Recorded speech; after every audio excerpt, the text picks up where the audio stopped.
What is going on, guys? The 2010s decade was something else when it came to the world of professional sports. There were plenty of epic athlete rivalries that shaped the decade, but which ones were the most tense and heated of them all? We're counting down the top 15 beefs of the 2010s. Number 15, Dwight Howard and Kobe Bryant. The Los Angeles Lakers were desperate to maximize Kobe Bryant's final prime years. So ahead of the 2012-13 season, they acquired two perennial All-Stars, two-time MVP point guard Steve Nash and Orlando Magic big man Dwight Howard. Kobe, Nash, and D12 were supposed to emerge as legitimate championship contenders. We were supposed to see Kobe versus LeBron in the finals once and for all, but the Lakers' new big three didn't mesh well together, and Bryant suffered a torn Achilles near the end of the regular season that forced him to miss the playoffs. The Lakers were swept by the San Antonio Spurs in the opening round. The dream season ended in a nightmare. Despite the down season in Lakerland, Kobe pushed hard for Dwight to re-sign in the offseason. His pitch was he would show D12 how to become a champion, but Howard rejected the Lakers' plea and signed with the Houston Rockets instead. Kobe suggested that the two didn't get along because Howard seemed uncomfortable in learning the dynamics of becoming a champion.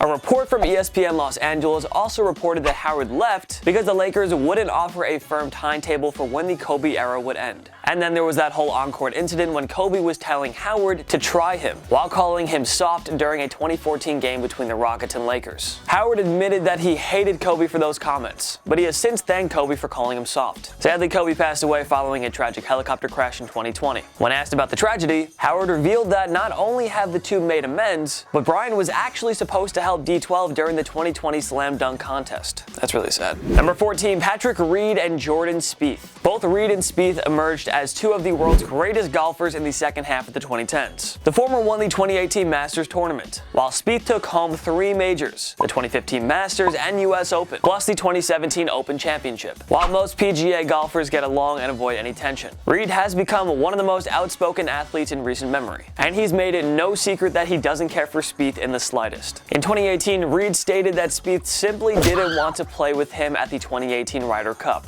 It was as though Reed was blaming Spieth for his team's poor performances. It's pretty typical. Reed also questioned USA captain Jim Furyk on not using him more during the tournament. Reminder, most PGA players are friends, since they travel the world together and all, and whatever. But Reed has made himself a lot of enemies with his comments, and Jordan Spieth has to be at the top of that list. Number 13, Drew Doughty and Matthew Tkachuk. Los Angeles Kings all-star defenseman Drew Doughty doesn't back down. There's no denying that he has a really big mouth, but unlike many trash talkers, he actually backs it up well. He has made lots of enemies on the ice, but so has Calgary Flames power forward Matthew Tkachuk. The two men have similar styles of play. They're big-time pests who love to get under the skin of their opponents. But what happens when two pests clash? In a word, chaos. The two men have targeted one another on numerous occasions. One instance saw Tkachuk elbow Doughty to the head, which heightened the rivalry, leading to even more scraps between the two. Back in March 2019, Doughty summed up the rivalry quite well with this harsh rant at Tkachuk. No respect for him. None. I respect everyone else. I'll never talk to him off the ice. He's not respected by most of the people in the league. It's not just me. That's a fact. Wow, tell us how you really feel. Number 12, Trevor Bauer and Alex Bregman. Well, the Trevor Bauer and Alex Bregman feud was fun while it lasted. With the latter getting traded to the Cincinnati Reds, who reside in the National League, it sadly means that Bauer will only see Bregman's Houston Astros every 3 years. Bauer got the beef with Bregman going by taunting the Astros all-star slugger numerous times on Twitter. The feud really took off in 2019, thanks to some golden tweets by Bauer. What's up, little buddy? Did I dominate you last night?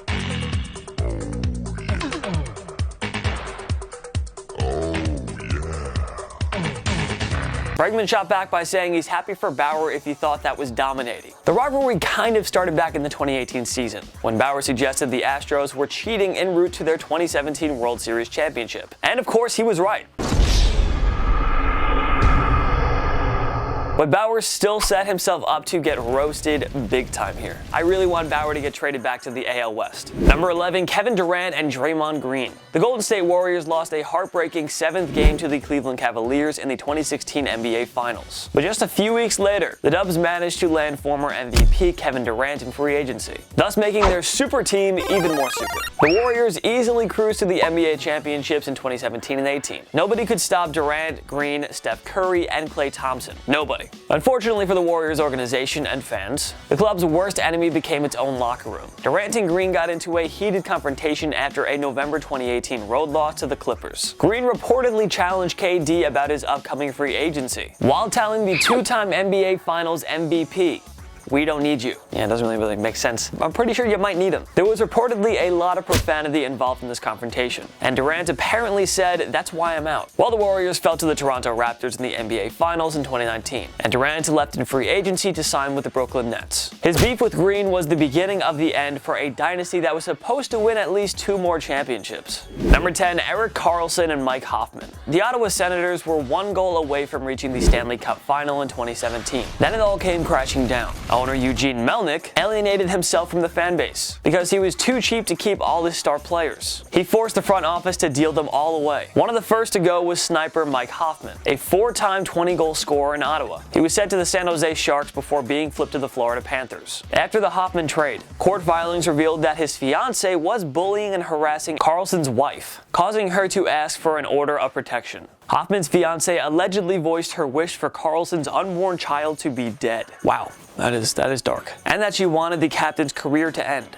Damn. Soon after, Karlsson was traded to the Sharks, and the entire Senators franchise was broken, finishing last in the NHL that season. During a 2019 game between the Sharks and Panthers, Hoffman and Karlsson engaged in a scuffle, perhaps settling their long-withstanding beef once and for all. But honestly, I would not forgive for any of that. Damn. Number 9, Josh Norman and Odell Beckham Jr. This one's a classic. Their rivalry didn't really last as long as we expected, but it was so epic and heated during that Week 15 2015 game that we simply couldn't exclude it. Norman's Carolina Panthers clashed with Beckham's Giants, looking to keep their perfect season intact. OBJ was reportedly taunted with baseball bats by Norman and others before the game. Beckham and Norman then went at each other all game long. This included throwing punches, dirty tackles, and even some cheap, brutal headshots. OBJ was suspended 1 game for his actions during that heated contest, which resulted in a last-second Carolina victory. As for Norman, he didn't get off scot-free, as he received a $26,000 fine for his antics. Surprisingly, the rivalry kind of cooled from then on out, even after Norman signed with the Giants' NFC East rival Washington Redskins in the 2016 offseason, which he has now been released from.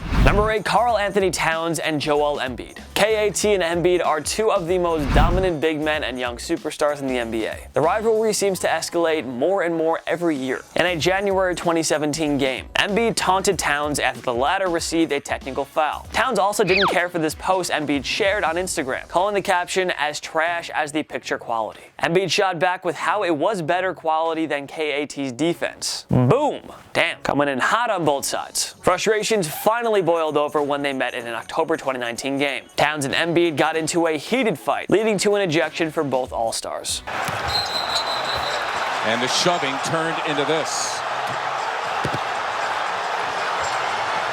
And I'm sure we're going to see plenty more after all this. Number 7, Madison, Bumgarner, and Yasiel Puig. There really aren't that many player rivalries in the majors these days, but thanks to the heated rivalry between the Los Angeles Dodgers and San Francisco Giants, we got to see something brew between Bumgarner and Puig. Mad Bum didn't care for one of Puig's bat flips during a 2014 game between the Dodgers and Giants. Later that year, Bumgarner hit Puig with a pitch, leading many to think it was done in retaliation to the bat flip. 2 years later, the two got into a heated confrontation when Bumgarner supposedly mouthed him off after getting Puig out at first. Bumgarner told Puig, "Don't look at me," which led to this. And when Puig, a member of the Reds, homered off Bumgarner in a May 2019 game, the latter stated the following: "He's a quick study. It only took him 7 years to learn how to hit that pitch." Wow. Dang, son! What? Number 6, Blake Griffin and Chris Paul. Griffin and CP3 spent 6 seasons together with the Los Angeles Clippers, from 2011 to 12 to 2016 to 17. They turned LA into a perennial playoff team, though the Clippers never got past the second round. The super duo of Griffin and Paul ended in the 2017 offseason, when the latter was traded to the Houston Rockets. Soon after, news of the rivalry between these two teammates of 6 years came to light. Griffin acknowledged that has to be built for it in regards to working with Paul. Matt Barnes, who played with Paul and Griffin in LA, stated that too many egos cost the Clippers a chance to win a championship. Oh, and after a January 2018 game between the Rockets and Clippers, Paul and teammates looked to confront Griffin and Austin Rivers. The cops were even called to calm down the tense situation. CP3 took one more shot at Griffin by referring to Lou Williams as the Clippers' go-to guy. Isn't basketball the best? Number 5, Rafael Nadal and Nick Kyrios. Like golf, tennis is a sport that strongly emphasizes and commands respect. You don't usually see opponents mouth each other off. Maybe they're competitive rivals on the court, but outside of the game, there's nothing but respect for one another. However, Rafael Nadal and Nick Kyrios have become an exception to that rule. The rivalry is actually stronger off the court. Kyrios burst onto the scene as a 19-year-old phenom, defeating the number 1 ranked Nadal at the 2014 Wimbledon Championship. They met again 3 years later at the China Open, where Nadal defeated Kyrios in the final. Kyrios also won the 2019 Abierto Mexicano, having defeated Nadal in the second round. In 2019, Kyrios took a shot at Nadal, calling him my polar opposite. He accused his rival of being super salty whenever he beats Nadal, and that the latter has no respect for me. No respect to the game. Nadal claimed that Kyrios lacks respect for the public, for his rival, and also for himself. The cherry on top of the rivalry. How about the time where Kyrios refused to apologize after admitting that he tried to hit Nadal with the ball at the 2019 Wimbledon Championships?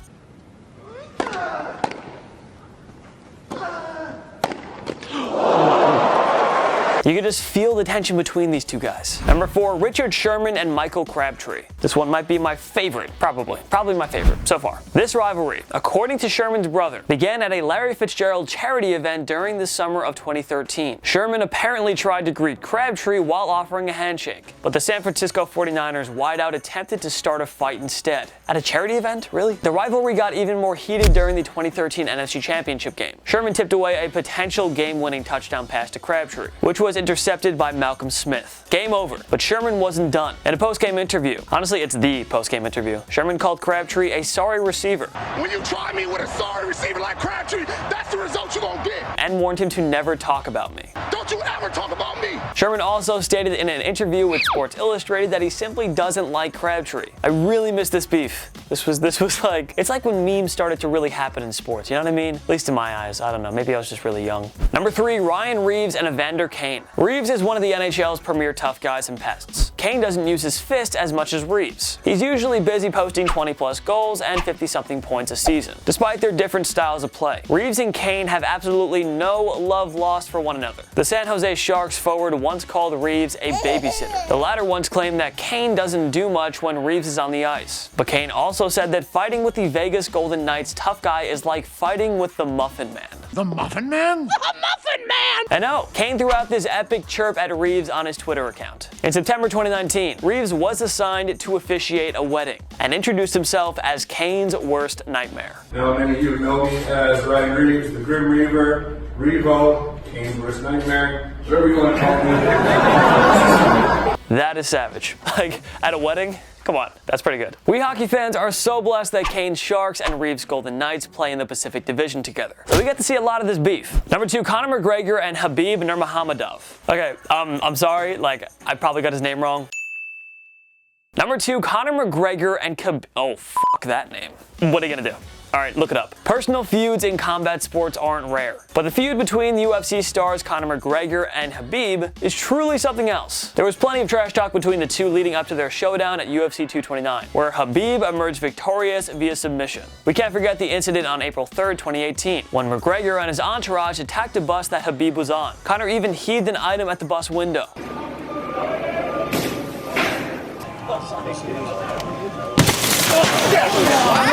McGregor turned himself in and was hit up with criminal charges. And for what it's worth, Khabib has stated that his beef with McGregor will never be finished. And we take him by his word. This is crazy. UFC and golf on one of our videos. What is happening? I love this. This is great. Number 1, Ben Roethlisberger and Antonio Brown. There was a long withstanding feud between the Pittsburgh Steelers Pro Bowlers. We just didn't know about it until after the duo broke up. Brown didn't care for Roethlisberger's criticism of the Steelers' wideouts, especially number 84 himself. It wasn't uncommon to see Brown throwing tantrums on the sidelines during his days with the Steelers either. Brown and Roethlisberger got into an argument during a practice ahead of Pittsburgh's must-win Week 17 2018 game against the Bengals. Brown reportedly threw a football in Big Ben's direction and shouted, "I'm done," then walked out on the team. He never played for them again and was traded to the Oakland Raiders in the offseason. Roethlisberger admits he regrets some of his criticism, but AB told him to shut up already. Turns out the Steelers put up with Brown's antics, including his selfishness and habits of showing up late or missing practices. Mike Tomlin put up with it for almost a decade until Brown left the Steelers no choice but to move on. Brown, Big Ben, and Le'Veon Bell were a dynamic trio for the ages, often referred to as the Killer Bees. But as usual, egos, selfishness, and power trips destroyed something special. But if Brown and Roethlisberger stayed on the same page from day one, who knows what more they could have accomplished together.